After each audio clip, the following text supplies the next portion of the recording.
So the retail sales monitor data that we have is not painting a great picture, I'm afraid. So sales in November were up by 2.7%, but when we bear in mind that inflation is about 4%, that tells us that volumes are down, which is the really important factor for retailers. So that isn't painting a great picture and comes off the back of quite a difficult October as well. We've got 1 month left, December, of the spending period for Christmas, so it isn't the data that retailers and the economy would have wanted. And then if we dive a little bit more deeply into that data, what we'll see is that actually food sales stayed a bit stronger, and it's the non-food that has really suffered. So non-food is down by 1.6%.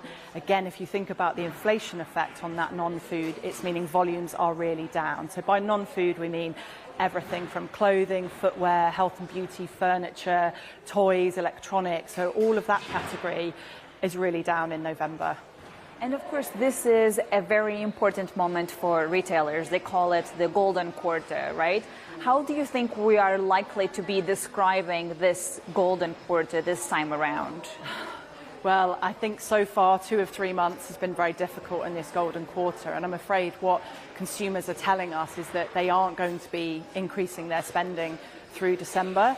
So broadly half and half of consumers are telling us that either they've got the same budget for gifts or they've got a lower budget for gifts this Christmas because they're having to spend their money on essentials, whether that's mortgages and rents, whether that's energy prices, or whether that's just on the food.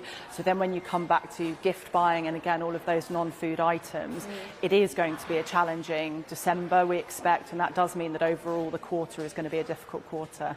And tell us about the difference between online and in-store purchases. Are people more likely to buy online this Christmas or actually look for an experience in coming to the store? Yeah, so if we look back to 4 or 5 years ago, online has definitely grown, and through the pandemic we saw lots of consumers trying online for the first time and actually seeing all the benefits of that experience. And so there is an overall increase, but actually what we're seeing compared to last year is a decrease in online sales. People do love coming to shops, and retailers have worked incredibly hard to create a great experience for people, and that is helping them, it is paying those dividends. But there's also some other factors. I mean, if you think about it, if you're looking for bargains, then being able to shop around in store is great.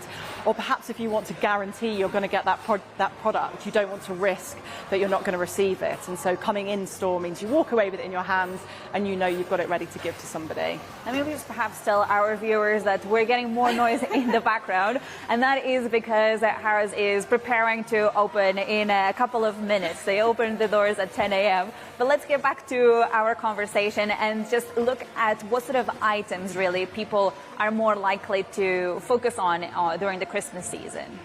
Yeah, so people are having to spend on essentials, and then we also then see people buying food. Food's an important part of Christmas.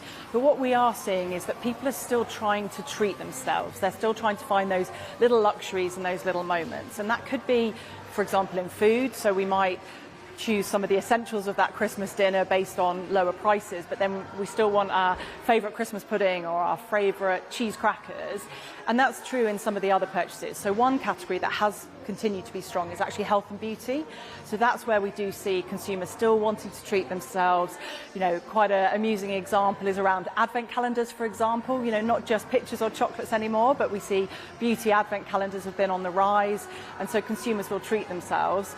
And then one of my other favourite categories that people treat themselves on is our pets. We do love our pets. So whilst people are willing to trade down on their brands, generally, only 1 in 10 of us will trade down for our pets. And again, pets are getting advent calendars this year. So there are places where you can get consumers to spend if you target it appropriately.